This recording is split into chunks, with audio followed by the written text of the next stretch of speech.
Eh bien, bienvenue sur Sentier de la Meuse. Bonjour à toutes et à tous. Aujourd'hui, nous nous trouvons au cœur de l'Argonne, dans l'immense forêt argonnaise. Alors, c'est un petit village.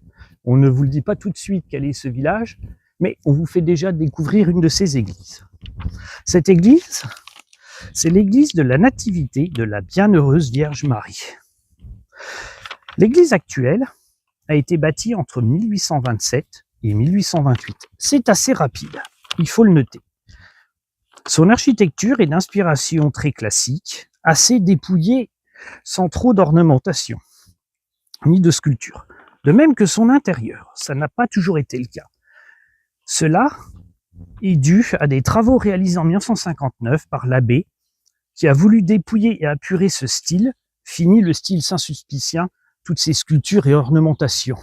On est plus dans le modeste. La nef centrale est couverte d'une fausse voûte en plâtre, qui repose sur un entablement supporté par des colonnes en pierre calcaire. Tout ceci par des soucis d'économie. On n'a pas fait une voûte traditionnelle.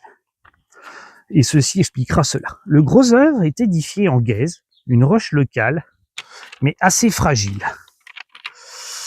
Cela a permis d'économiser moult deniers. Mais sa fragilité va causer bien des soucis dans le temps. Il faudra continuellement de nombreux travaux d'entretien et de réparation. D'ailleurs, on voit le soubassement en pierre de calcaire. On voit d'autres parties reprises. Que peut-on dire aussi de cette église? Eh bien que les vitraux et le chemin de croix, les cartons de ces vitraux ont été dessinés par Jean-Baptiste Thierry, un artiste originaire de Sainte-Menehould. Ils ont ensuite été réalisés par le très réputé atelier Simon de Reims. Pareil, nous pouvons remarquer que les vitraux sont assez différents de ceux qu'on trouve dans les églises et beaucoup plus dépouillés. Tout ceci en harmonie avec le style de cette belle église. Et bien voilà, nous poursuivrons tout doucement, après la découverte de l'ensemble de l'édifice, la visite au cœur de ce village. Et il y a tant de choses à dire. Vous allez être surpris. À tout de suite sur Sentier de la Meuse.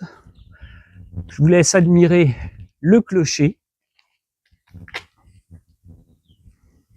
la trappe par où l'on tirait les cordes pour faire sonner les cloches. Alors malheureusement pour le moment, on ne peut pas visiter l'église intérieure, il est fermé. Eh bien tout de suite.